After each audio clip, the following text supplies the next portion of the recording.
Okay. Welcome back to our podcast. This young man you see before you is Seafood Dennis Blue of the planet Earth and other places. The Great Blue Planet. Remember The that. Great Blue Planet, yes, the privileged planet. I'm Seafood Jeremy Lynch, if you want to call me that. I'm just Jeremy or Jay or whatever. But yeah. Uh, so this is actually part two of the interview that we had with Octavio Quintero. It went long, but sometimes you edit those. You say, "Oh, we circled around the same subject for 20 minutes or whatever." But I think it was such a good conversation. And Dennis wouldn't let me edit anything out. He said, "No, this has got to go as it stands." So this is the second half of that. Um, but in other news, Dennis and I share something that nobody knows about except for like 30 people. Um, Dennis is private student. Dennis's student is comes and trains with me when he can. And my son Aiden, they're around the same age, and they like to train together and spar together. And Aiden says, "Oh, I could tell Keone's been training with Seafood Blue." I said, "Why?" "Oh, because he's moving off the line and he's doing all these great things." So he was doing stuff that was irritating Aiden and helping him, and he loved it. He said, because it made him start to think of he had to change his plan of attack instead of doing what he felt always would work. Hmm. Angular movements, the intercepting kicks, dropping back to intercept with his kicks, things like that. So that's good you picked that up. Now let's make sure we find out what he was teaching him and we'll practice it too. Well, I hope somebody remembers that. I don't remember yeah, any of that. yeah, yeah. Yeah, yeah, sometimes somebody will say, "Oh man, I learned this. I went over to this school and I learned some great thing." And I'm like, "Man, I just taught you that last week. What are you talking about?" It's Really?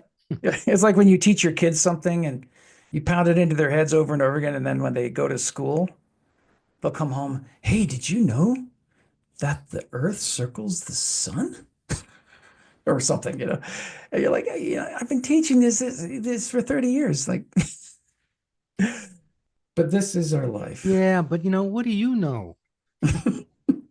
But it's like, hey, as long as it's absorbed and reinforced, and they eventually get the truth or whatever knowledge you are trying to get in there, I guess that's the whole story. That's the whole point, I guess I should say.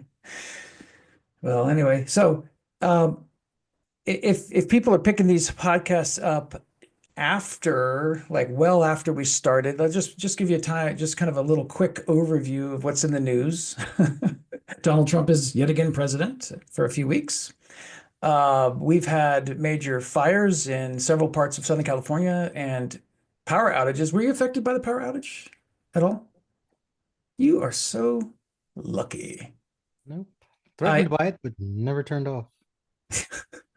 that we got the notification. Actually, I didn't get a notification. My son was having a little gaming party at the house, and I saw the winds were high, and I said, "Hey, keep a lantern out there with you in case the lights go off." And the next morning, we woke up and the power was off, and it wasn't anything damaged. They were like, the power company said, "Oh, we're doing this just to make sure nothing, no fires get started." And you turn the TV on, there's fires everywhere. And I was like, "Well, that's good. I'm sure they'll have us back up." And they said, "Well, we don't know when we'll turn you back on because, these situations persist, these environments persist." So we were down for 48 hours, and I decided to be smart and rent us a hotel room. And of course, the moment you get a hotel room, the power comes back on. I had had it for the full weekend. And we ended up just staying because the nice people at the, was it, I'll remember their name at some point. But anyways, they were very nice down there in Redlands. They actually knocked off the the extra cost of checking out early, so I was able to just stay an extra night and then go home. But Country Hill Suites. So anyway, very Country nice. Inn. Something nice, very nice. Country Inn But Suites. Yep. yeah, so that's what's been going on here. And then we're past that. We had a little rain, which unfortunately then caused some mudslides in Malibu. But it wasn't the biggest disaster we've ever had with that type. The fires were pretty bad. But you get the fires and you get rain a little bit late, and then you get the mudslides. So, how is it that you don't get affected by these things? So I can I tell you. so I can live next door to you. Well, if you keep moving all the time, things don't catch up to you. They don't catch up. Okay, that's good. That's it. You got that from JKD. You got that from Bruce Lee. Uh, I, yeah, I'm constantly getting flood warnings, like flash flood warnings, and I live on top of a Your hill. house? Yeah, That's I live on top of a hill. a big flood. That's like Noah-sized flood. I know. It's like, well, it could get big if it rains long enough, you know. Okay. And then yeah, I also get like, oh, your fire insurance has gone way up and your flood insurance has gone up. And I'm like, what are you talking about? We don't live in any of these areas that are high for this kind of thing. Huh. So anyway, I don't know what you're gonna do. But this is what people want to hear. This is what we talk about, Welcome to California. Exactly. Yeah. And people keep swearing they're moving out of California, and yet they're Here not they are. following through on their promises because the traffic's getting worse and worse. But anyway, well, Hmm. so where we left off with Octavio, he was talking about, as you'll soon find out, he was talking about some funny situations where he's had people ask him to come over and teach for food in other countries and things like that. And I think the last place we left off, we were just discussing, yes, there's the love of the art, there's the love of moving this forward and keeping Bruce Lee's name alive, and that not just repeating patterns that were created by the great man himself, but actually being alive and inventive on our own and all that. But you still need to be paid. You still need to have a reason to keep going, sometimes more than just the fact that you can keep it alive. I can keep it alive with my son, or you could do the same. And so there's that. But speaking of keeping it alive, it sounds like we're working on our yearly seminar. We don't have the final dates just yet, but stay tuned to our podcasts and this YouTube channel. Yeah. So, but for in general, we just know it's going to be the first or second week of November, and it'll be in Vegas. Yes, be in Las Wait Vegas. So for information. bring some extra money and be prepared to train like you've never trained before. If you've never spent a weekend training with our guys from the Wednesday night group, it is an experience, I tell you that. And it's something that you won't forget. So keep an eye out for it. And I would say, start preparing now, even though we don't have the date, because usually you have to put a little money aside, especially if you do the gambling thing, but just to get out there, get a room, pay for the event. But yeah, we'll have everything on our website and on the podcast as well as the YouTube channel. So anything further to add, Seafood Dennis Blue? Add to what? Well, you're baking. Baseline? I don't know. Then, okay, so enjoy the rest of this interview, and we will see you next time. I had to travel. I had to get to a point where I was, just in close range, but then I had to travel more. I was driving a lot. I mean, do whatever it takes. Yeah. Oh yeah, I've had the same thing. We've had people that just guy wanted private lessons from me, and he's like, here's my address, and it was an hour drive for me. And I said, well, here's where I live. Oh, I don't have a car. And I said, okay. So then it's going to cost me, it's going to, I've got a 2-hour round trip. So that's going to cost you. And then, I give them my hourly rate for private sessions. And then however long you want me to be there. Oh, I can't afford that, but I'll give you gas money. He said that? Yeah, he said that. And I think that there was a problem at Yeah. the time, but maybe he was special at some sort, but at some level, but he made his rounds. He was getting upset. That's why nobody likes JKD. You guys don't No. take Yeah. get good money. At that point, he's just not ready. I mean, they got to understand. They got to fix their own circumstance before they can even commit to something like this. Like, dude, you realize that you have to make an effort. Oh no, no, no. Lee was training people for free in the backyard. It's like they start using that stuff against you. It's like, God, why are you using this? Like, okay, this isn't for me. At some point, you gotta filter out who you want to train. Exactly. Very, very simple. And I'll be honest, and this sounds like a person trying to make money. And hey, I don't mind making money, by the way. But when people pay, it gives it value to them, Exactly. to them. And I've never tried to stick people. We try to be fair and we try to be, reasonable. But when I actually with my own classes, I'll be honest, it's Dennis's fault. He trained me for free for the most, yeah, I think for much of my life because he was like, he like took me on as like an apprentice, and I think Louis too. And so, I've had that Yeah. nature. And so I would notice though, the majority of people that I would try to that say, oh, I don't have any money, they were the people that were the least committed. I was like, and I'd say, back when you used to pay, you were here every day, every class. And then when I started saying, well, just keep showing up. You're okay. They'd show up here. They show up late on the days that they did show up. And so, I mean, I said, well, I guess I'm not doing that anymore. And it wasn't just one person. It was really an epidemic. That was through the 90s when I was teaching, back when I used to let people go. I had a class one time. I had 10 people. This is just my little backyard class, 10's huge in that little backyard. I think 8 of them were not paying because they were all telling their friends.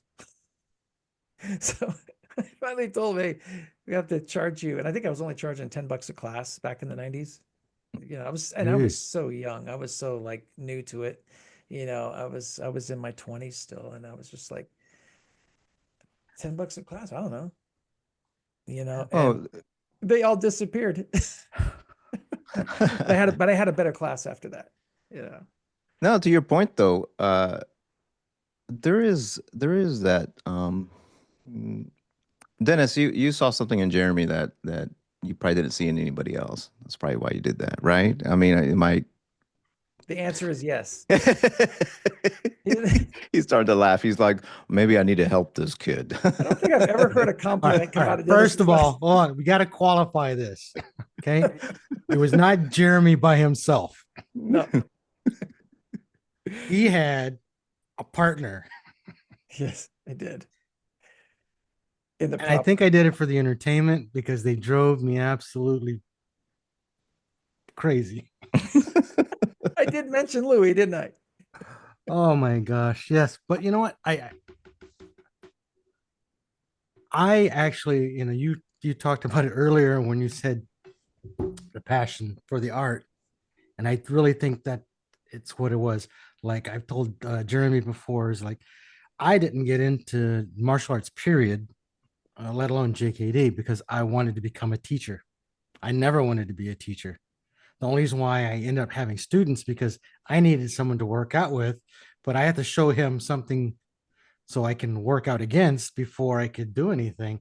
And and that has carried over to in a lot of ways because I still have a couple of guys that, well, I don't teach anything for free anymore, but that I will give more time to and try to expand more on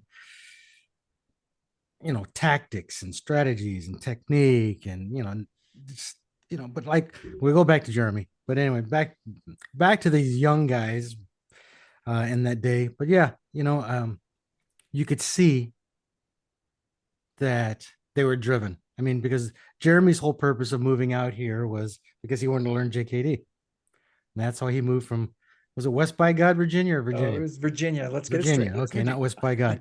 And then Louis came from Worcester, Massachusetts. Yeah. And they came out here specifically to learn JKD, and they came directly to Redlands for the same purpose. Mhm. And then, in Tackett's class, I saw that and I said, hey, you guys want to work out with me? And so they started coming to my house 2-3 days a week, and it became 4 days a week. And then the next thing you know, decades later, a school. Nothing's changed. We're still training. We just have arthritis. I don't know who Art is, but yeah. But yeah. So I guess I did see some to answer your question, yes. I did see something in him. He So said he looks like Liam Neeson.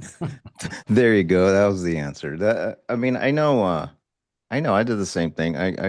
You know, in my time of trying to train with somebody and work with people, I did the same thing. I worked with people and it's like, hey, let's do this today. Let's do, oh, he's having us push a car today. Like, what the hell's going on?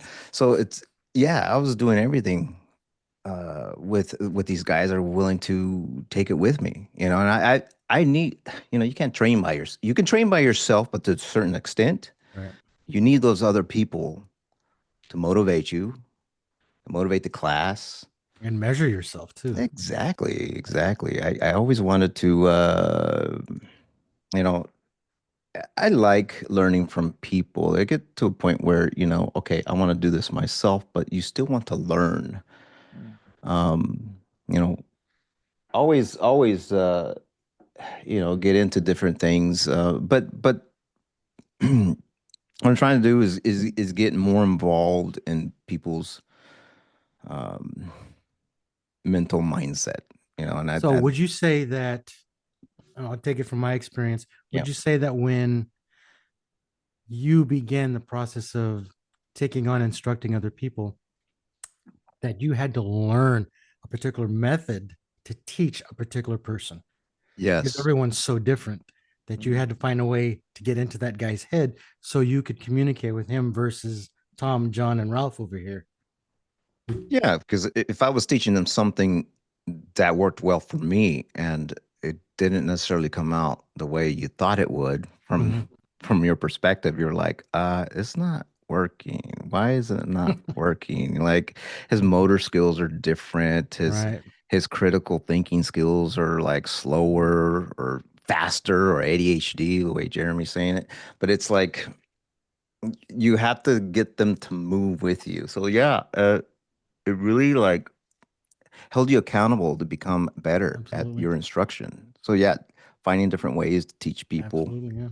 Mm. super super important. And I was never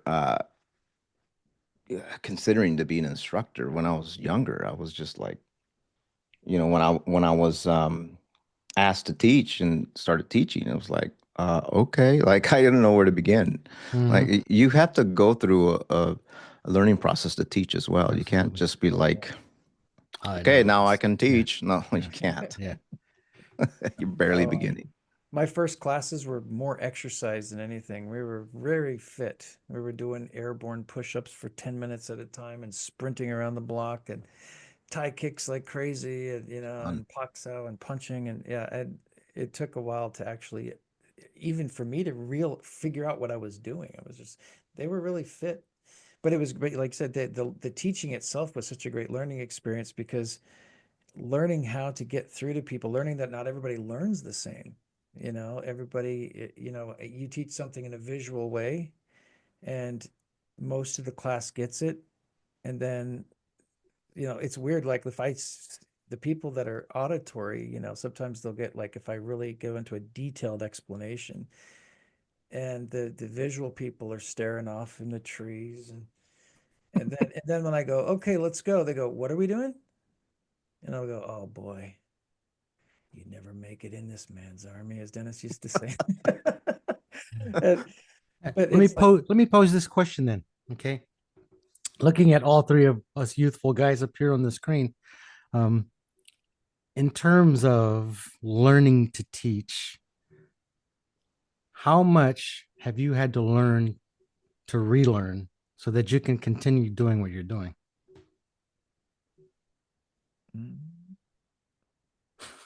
what do well, you I'm think? Because still I'm like for still myself, I'm in my 60s and stuff, so I know I have to make changes. I can't move the way I used to, broken back, broken neck, all that kind of stuff. So what were you going to say? Go ahead. no, you're absolutely right. You have to so the if we're looking at as Jikundo as the source of what we're teaching, and because there are many different points of how you can, there's variables within it, and you can utilize those components as you age. But if you see someone that's younger, you could start amplifying that area.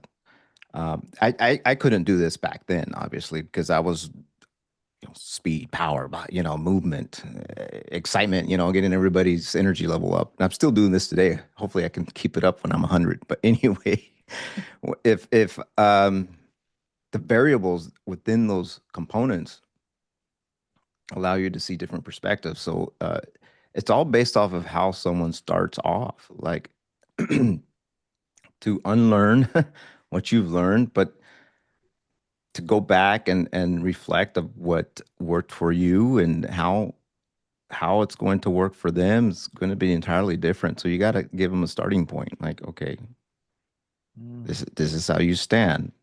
Right. Well, and they're like kind of off balance. It's like, okay, maybe that on guard position in the beginning doesn't work for people. So give them squats. Okay, cool. So you have to restructure their body so they can get used to um, uh, adaptability. Otherwise, if you start off with like, okay, we're doing on guard right now, and everybody's like barely able to stand, they're off balance, they don't understand what's going on, and then you show them a Jikundo straight lead, they're probably going to get hurt if you're going to try to do that against somebody else. It's just like you got to share different areas of physical movement. To build the foundation. Yeah. Yeah. Yeah. So sticking like, well, I'll use the term platform because JKD principles have a basic platform, and building off that platform, one thing that I've noticed for myself, and I would love for you guys to chime in and then Jeremy carry on from the question Octavio already answered, is that since, you know, my body now is so much different than it was 20, 30, 40 years ago, my way of movement and I would say an increased ability to be more direct, a little bit more. I was going to use the word violent. I'll say more aggressive, but understanding my capacity and limitations. Um, Damn, what was I going to say? But one thing I've noticed for myself now, I only have I have a very few private students that I still teach, but they're much younger than me, well, except for one guy. And one thing is, I immediately want to teach them at times from the level of where I am, the simplicity that I've learned, and I want to teach you this. But I've tried that, and I found that they can't pick up on that. And then and sometimes I think it's unfair to them because they haven't had the experience of going from, well, I used to do this like this, and when I was 20 I did it like this, when I was 30 I did it like this, and that is the evolution, and this is where I am at this present moment in time. So have you guys dealt with that, or are you dealing with that at the present moment? Well, remember what I said, I think in the last podcast, I, I used to want all of my apprentice instructors to have at least one kickboxing match. I started getting students in their 60s, beginners. And I also had like how fast you had to run a mile in, and I and things, and it wasn't like 4 minutes or anything like that. It was like 8 minutes. But it's like if you're going to do stuff like that, then you have to limit who you're going to teach. And then as I get that old, I'm like, well, gee, that doesn't seem very fair. And but yeah, I do still try to teach, and thankfully my son is coming along with kicking powerfully and all that, because my hips are messed up right now, and I'm hopefully going to get it back. I'm working on it. But yeah, I've had to change quite a few things in the way I teach. And I mentioned that. I'm like, yeah, it's weird. They always said as you get older, you get meaner and, sneakier, right?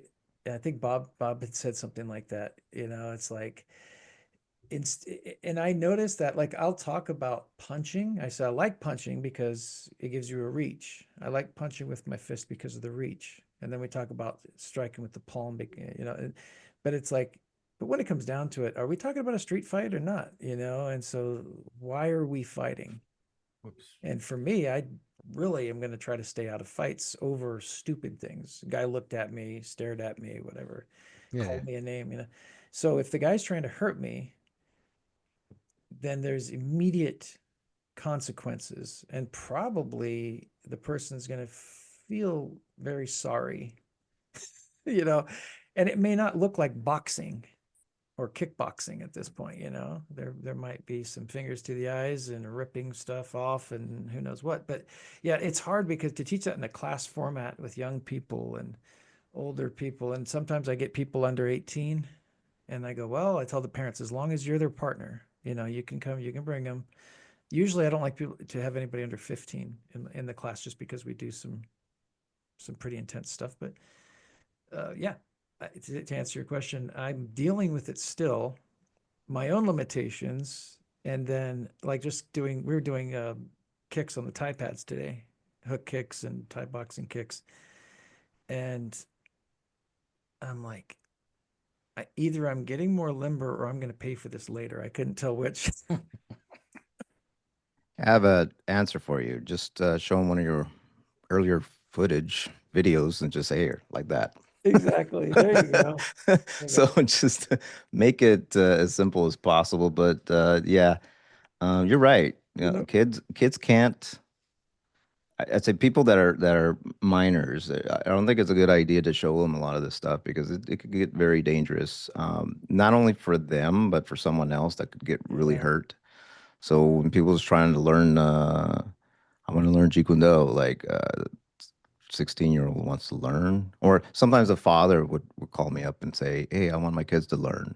I'm like, you're probably better off to go to a Taekwondo studio. They have like the culture in there, teaches them discipline, respect. They have camaraderie. They develop certain competitions, and that stuff is important to people, And uh, I think that's one of the elements that was missing out of the Jeet Kune Do. It's always about like fighting and hurting somebody. Like imagine me like showing a 17-year-old how to twist somebody's neck off. It's just you don't want to teach them that. Wait, let me see. Yeah. I'm very careful. Yeah, I'm very careful as to like the age group. I do like if I have people under 18, I'm careful as to what I show. I'll like, I mean, testosterone is a real thing, when they're that age, and they're just, it's like, poke him in the eyes and break his neck, kind of thing. It's like, and then you're teaching them knife fighting, and and it's like, okay, you're 18. Let's just hold off for a few. Well, Yeah. you get to know them as well. You get to know the person Yeah, that you're right. teaching. Yeah, that's why I know in the past when I was doing the workshops during this pandemic, one of the things I would start off with was asking these guys, why are you here? I mean, do you understand the legal ramifications if you actually use any of this stuff against somebody? Are you here because you want to learn how to fight? Are you here because you want to get in the ring? I mean, what is your purpose? Have you stopped to think about this? Because whatever you choose, there's going to be a consequence to using this. And the answer is So, yes. And that which is why you spoke to earlier, Jeremy, when you said you try to avoid confrontation. So do I. There's just no point in me at my age, helping someone achieve room temperature and then me ending up spending the rest of my life in prison. If I can avoid it, I'll avoid it. But I'm willing to play the game, but if you don't have to, don't.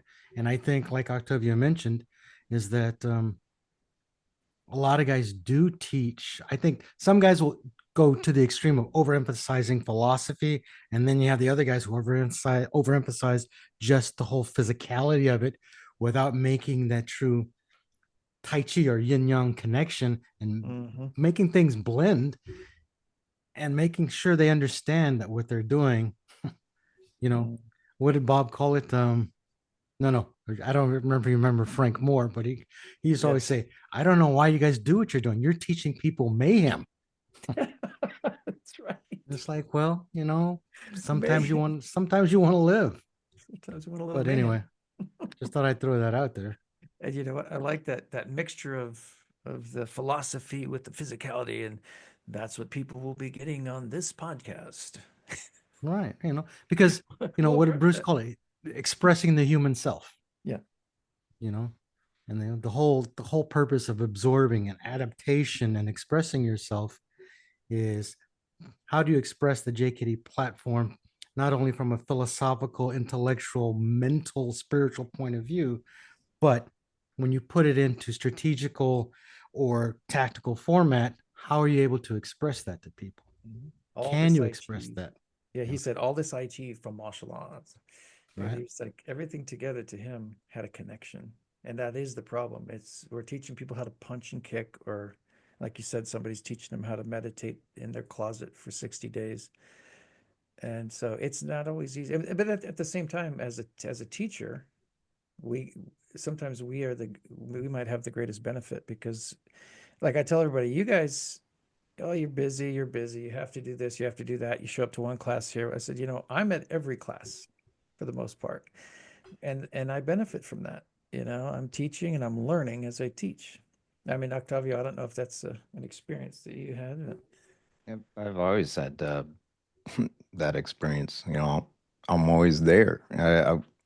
When it came to classes, I wouldn't give up. I would always attend them and do it.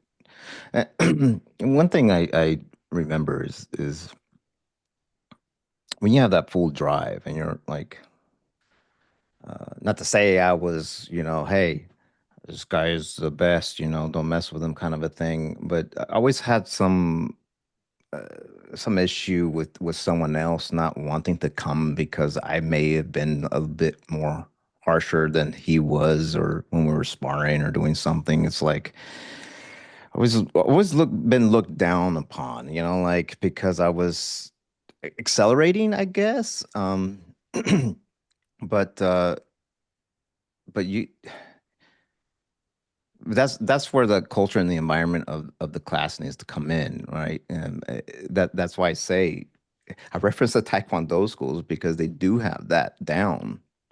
And I remember it's like that's what we need. We need something that has that environment because they'll come to you, and Dennis was bringing this up. They'll come to you that they just want to be a part of something. They want to feel like they're accepted, and they'll look up to you.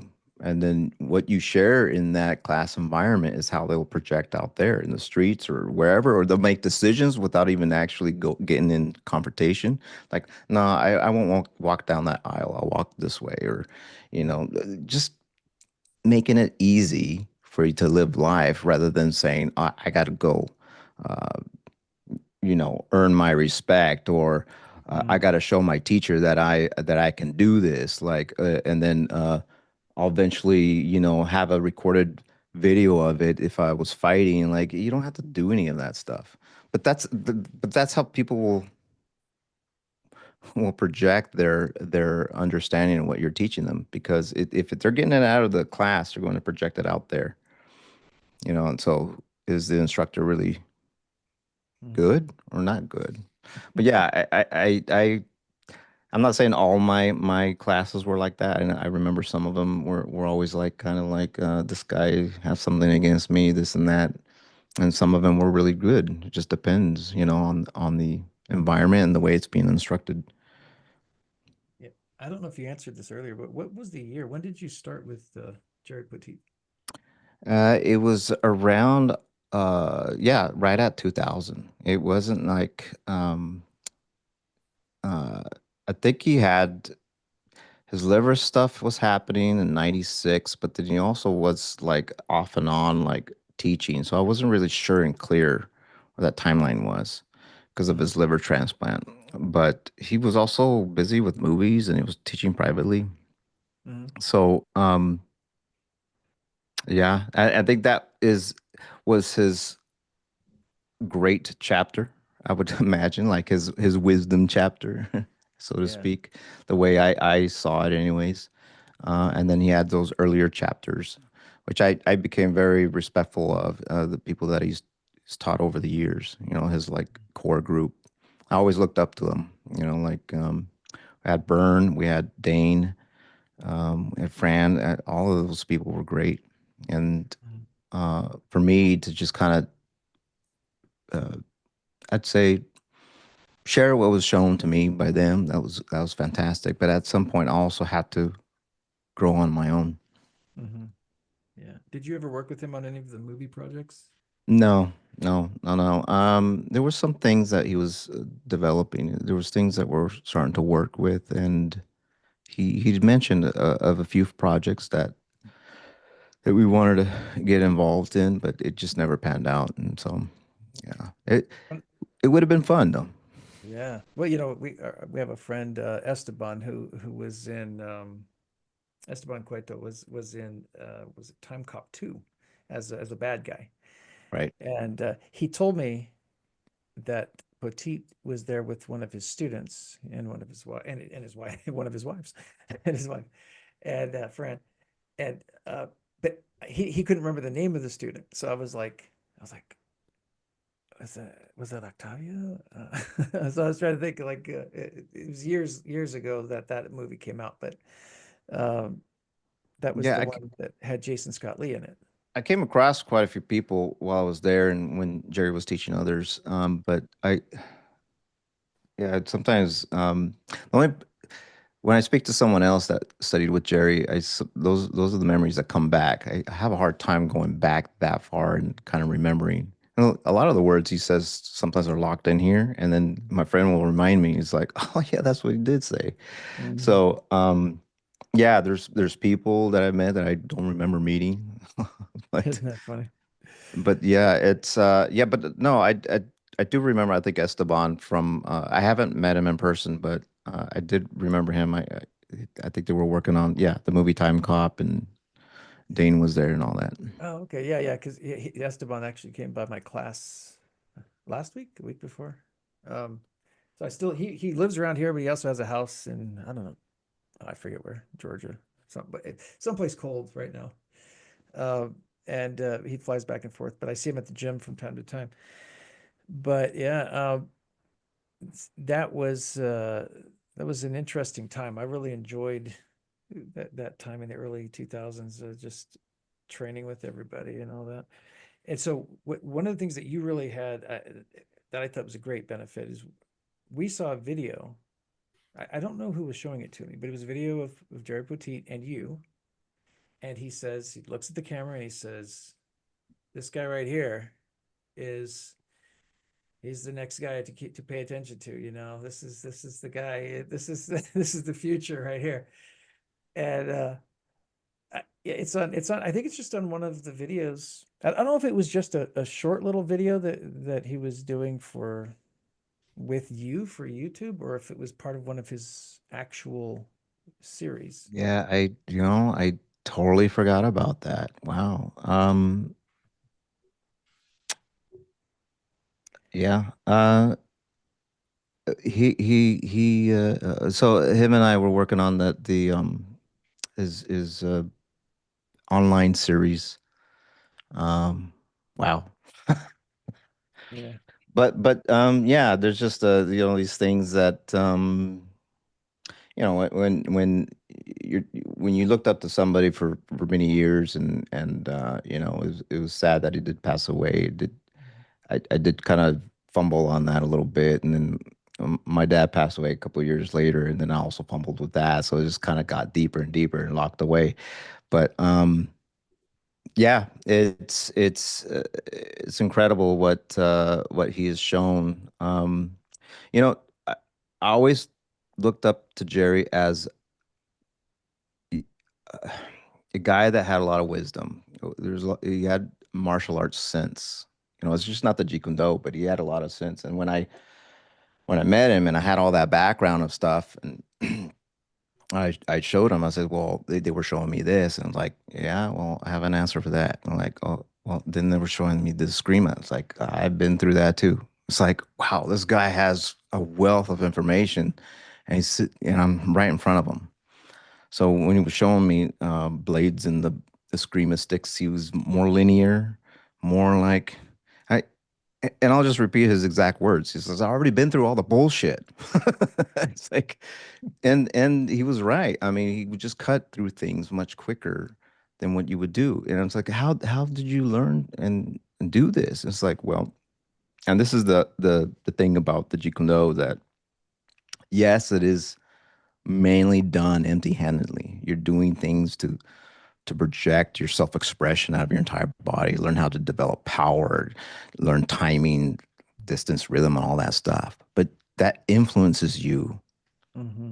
to apply it to everything else around you. The core root of principles that support everything. And in the end, Absolutely. and Yeah. when people say, "Oh, it's the man," of course it's the man. At the very end, it has nothing to do with a Jeet Kune Do punch, straight kick, shin kick, stop kick. All that stuff goes away because you're just thinking of what your opponent is doing. And so he got me moving in that direction. And the extension of understanding was Steve Golden as well, because those guys were friends, and it was just confirmation and witnesses to what Bruce Lee was doing. So it was like, I don't know, it kind of just happened at the right times in my life. And yeah, interesting. Yeah. We had a similar, well, we didn't have the same benefit from Bob and Jim Sewell, the other one of the other Bruce Lee student influences in our Wednesday night group class, but they would talk about us as the next generation at seminars, at events. Tackett did mention us on one of his last videos that was, I think, to come out to accompany his last book. I'm not saying like he's dead or anything. I mean, he's retired. Um, and he did say, these are the guys, that are taking this forward. These are the guys that are, but it's always nice to see that and to hear that, but I was glad that somebody showed me that, and because I thought I'd bring that up to you, that, Jerry Petit he did No, I mention. appreciate that. That's yeah, it's kind of hit me. But yeah, I thank you. I'll yeah, have to find that. I don't know Yeah, I bet you my student John can find it. where- But yeah, it's awesome to really connect with you guys. We had uh a- as one of you mentioned, Which one? I think um Just Jeremy, kidding.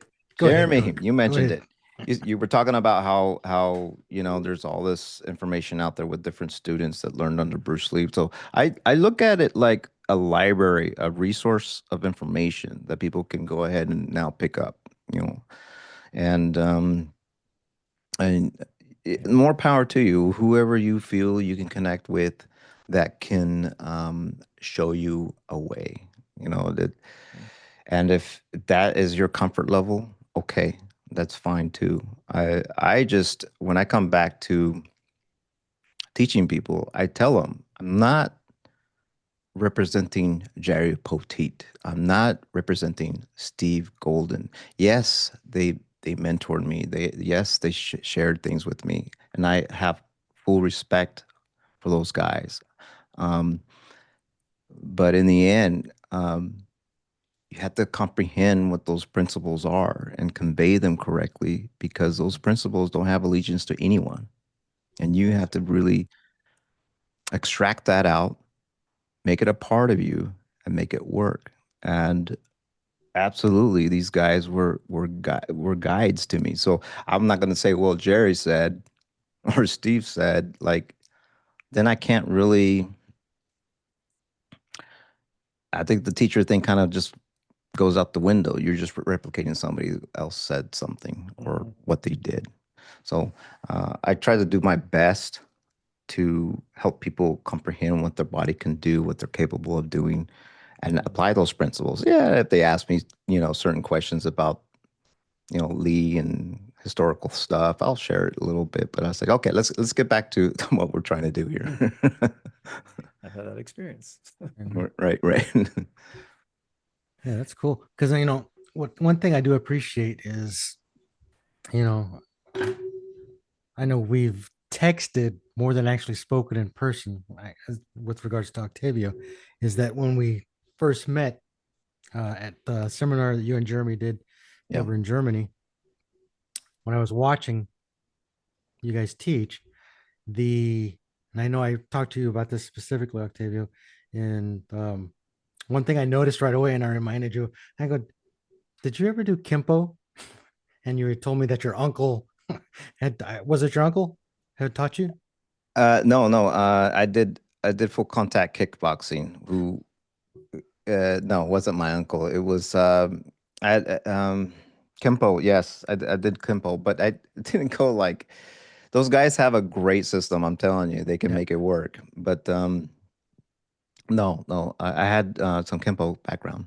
Yeah, because I remember you had done something, and at the end, you did a little Kimpo thing, and I was just like, "That's Kimpo." And I remember asking you about that, and I thought that was interesting. But the other thing that I thought was really neat was that even though we have had our major impressions from Tackett and Brimmer and Dan and Bob, so on and so forth, and yours were primarily from Jerry and from Steve. You could see the similarities, and having seen that, it's just like, okay, so we're all actually teaching the same thing, and and because you have to do it a little bit different than me, because I'm like this tall and Yeah. older. I move different, you move a little bit different, but I saw that and I'm just like, see, this is neat. So this cooperation, I think, like the way we communicate, the way we talk and reach out, I think is vital, because who else does this in the group? I mean, I don't think anyone else, because and you, both of you had mentioned before that a lot of these guys try to, I don't know if they protect themselves or isolate themselves so that they can't be proven wrong, but they only teach their way from what they've learned from whoever they learned from, and they don't expand into, well, so and so and so and so, you showed me this, and you can't, they couldn't show you the differences, because even when we talk about, and I know you don't like to talk about this, but back when we were doing the was it the JKD nucleus or the educational foundation, whichever one it was separated into the Seattle group, uh, the Oakland group, and the Chinatown group, and it didn't seem that anyone from the other groups wanted anything in terms of communicating and blending with each other. Didn't want to communicate. So I'm just like, well, you guys are the same thing as this. This is just a progression. And a lot of these guys didn't understand, well, no, this was when Bruce was at his prime. It's like, we got to get over the egotism of it, because if it wasn't for Seattle, if it wasn't for Oakland, and if it wasn't for Chinatown, we wouldn't have been projected to where we are at this particular moment, being able to call this the JKD platform, as it were, and being able to teach the principles and the basic ways that, and I'll be very informal, that Bruce wanted JKD to progress without sounding like I don't want to use the word progressive, but one of the other groups. Mhm. Yeah. So there. Well, definitely was possibly the fall of all that, because yeah, there was a period of the nucleus and the Bruce Lee Educational Foundation as they were trying to gather people to share Lee's legacy. Um, Shannon also took over, and now she is sharing his legacy through his work, through his philosophy, through film. Um, Even the Warrior series so there's an aspect to that, but also too, if people aren't um, collaborating or getting together and discussing the full essence of living and all that Lee projected through his notes, uh, I would be just like, yeah, I don't know if that was the case, but you could kind of tell like that's never the interest anymore, like to collaborate with others to project Lee's legacy, because then you got people in groups and saying, I have it, I have the treasure. You don't. No, no, no, no, I do. No, then this other person saying, "Oh, well, screw you, I have mine." That's like, Hmm. come on, you're a grown man. Fix your attitude. Like very simple. No, it ain't. No, Simplicity you're is right. not always simple. Well, in their case, yes, it's not simple. Simplicity is not easy. Yeah, yeah. So, Uh, as this has become a great conversation, it's going a bit long, and we may, I don't know if we'll have two parts or just a nice long one. You mentioned film, and I, as you know, I've got my little fun poster as my background here. yeah, man, what's going on with that? I want to see it. What's So happening Target there? Jeremy, it's yeah, that little it's in film festivals, and What's it's it doing there? I want to see it. Like, yeah, I got a couple of DVDs. It was funny, DVDs. It just came out, but we have DVDs. But no, oh, these awesome. were homemade. This was our producer, director, writer that wrote it, Eddie Velez, who is quite well known in certain acting circles and everything, from the A Team to White Chicks and so on. He wrote this movie, and it was a passion project for both of us. And I became a producer. And anyways, it came out. It got finished finally because he was just doing all the work himself for editing, and then go and work on other projects and things. So I'm assuming it will be out on something like Prime or something like that soon. The title, I believe we're going with, is Target Jeremy. There was another edit called The Trip to Babylon. But anyway, speaking of, you and I were talking about doing some little film projects. Do you have anything that you're currently planning or working on, or did you? No, no, I had to get through a lot of foundational pieces that I had to get through with the Art of JKD Academy. So making sure that was set in place so I can continue it, teaching people internationally, whatever the case. But as soon as that is laid out, then I did want to get network with people to possibly work on some projects. Independent film making is good, but if you can project what what you believe that will work on film, then yeah, absolutely get somebody else to buy it and remake it, reshoot it, do something, extend it. But yeah, I would love to start stepping in because I've been working on these projects. I've been looking at film in many ways, a lot of personal development on my end to make sure that I want to do something great. And I was like talking to you that Hmm. if there was ever a chance that we can get together in some way and put together a project, like Mhm. I think you and I can do something. Yeah, but yeah, but it- yeah, but at any rate, I have a couple of stories in mind, and let's see what happens in the next yeah, year or so. yeah, yeah, exactly. Definitely. Well, I mean, this has been great. I appreciate you coming on, and I think that we could continue to have great conversations in the future. And Yeah, I would love us to continue to cooperate and have you come back on Yeah, regularly. absolutely. Yeah, that would be. Yeah, I think that would be cool. yeah, What we do you could do think, Jeremy? something. I Yeah, do. We'll make it happen. And we know the creators of this show, so Well, really? Can I get awesome. a word with I, them? we will make it happen. And well, yes.